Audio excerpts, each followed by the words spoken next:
баробари тавлид шудан гоҳо мешавад ки дар ҳақиқат падар модар дар фарзандашон ягон иллати дарк мекунад. яъне ки кӯдак бар зиёдкӣ гирья мекунад, кӯдак бисёр ғаш дорад, ҳама ноҷуриҳо ки дасту пояш беҳол аст, ки беҳаракат аст, ки душвории нафас мекашад, ин ҳама аломатҳо дарҳол маълум мешаванд. барои ҳамин ҳам мо ба падар модар тавсия медиҳем то оне ки баробари тавлид шудан албатта кӯдак беназорат нест. барои чи дар беморхона баробари тавлид шудан дар радионидом мегӯям, ҷое ки кӯдак тавлид мешавад, табибҳо неонатологҳо ҳастанд ва ин неонатологҳо 7 рӯзи давраи ҳомилагӣ, давраи таваллуди кӯдакро назорат мебаранд ки ягон иллат ҳаст ё нест ва пешакӣ аллакай падар модарро водор карда боғгузорӣ карда мегӯянд ки ҳамин кӯдакатонба нуқсона ҳаст. мо дар мана табибони неонатологҳо тариқи шкалаи абгар боғгузорӣ мекунанд, тарзи нафас чӣ гуна аст, қоматашро мебинанд, кӯкракашро мебинанд, умуман ягон нуқс кӯдак дорад ё не, ва аллакай модарро водор карда боғгузорӣ карда мегӯянд ки кӯдаки шумо солим таваллуд шудааст ё ки ягон нуқсон дорад.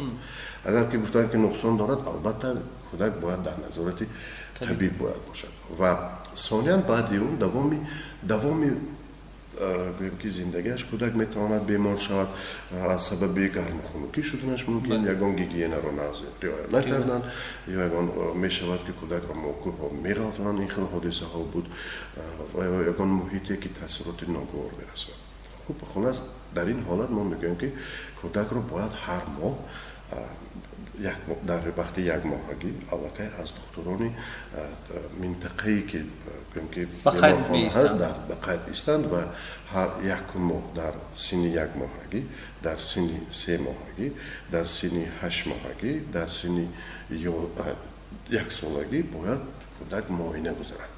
албатта бояд муоина гузарад ва агар дарҳол мекунанд ягон беморӣ ё нуқс ягон ноҷурӣ, аллакай ба ҳамон мутахассисе ки водор ба ҳамин беморӣ равона карда мешавад. ва хуб инҷо назари мо доктор Оиди он аст ки чун табибон муайян карданд, ташхисҳо муайян кард ва беморие ки вобастагӣ дорад ва пайвандагӣ дорад бевосита ба самти фаъолияти шумо, пас он кадом бемориҳо бештар аз таҷрибаҳои худ мегуфтед муроҷиате ки ба унвони шумо агар водор кунем ба асаб, аз сабаби тамоми бемориҳои асаб аз норасогии ғизои оксиҷен ба маънии сар пайдо мешавад. то таваллуд ин метавонад пас аз таваллуд ҳатто бошад. бо баробари таваллуд шудан кӯдак бо сар таваллуд мешавад, бо пойҳо таваллуд мешавад, ҳатто мешавад бо думғоза таваллуд мешавад. вобаста ба ҳамин таваллудшавии кӯдаки ҳолати позитсияи кӯдак метавонад якчанд намуди осебиро гирад. бо баробари осебӣ гирифтан мо чӣ гуна гуфтем ки гигиенаи модар дар давраи ҳомилагӣ ин як чизи мавзӯи калон, мавзӯи дигар аст, не ки зарури аст. хулас ҳамин бо баробари тавлид кӯдак осебӣ мегирад. ҳамин осебӣ метавонад оянда алоимҳои нуқсро водор ба асаб оварда расонад. мо гуфтем дар кӯдак мо бо баробари назди мо ба муроҷиат кунанд вақте ки мебарем, мо тамоми аъзои кӯдакро баҳогузор мекунем, тарзи нафаскашиашро, дастҳояшро мебинем, тонусҳои мушакҳояшро мебинем. то давраи 3 моҳагӣ бисёри модарҳо аллакай ташвиш мекунанд, бонг мегӯянд, хатар гӯё ҳаст. то давраи 3 моҳагӣ тарангии мушак дар ҳама кӯдакҳо ин ҳолати нормалӣ аст. аммо бисёри ҳолат мешавад ки ҳатто ҳамин ҳам табибони мо муроҷиа мекунанд ки ин ҳам нодуруст аст. мо бояд модарро омӯзиш кунонем ки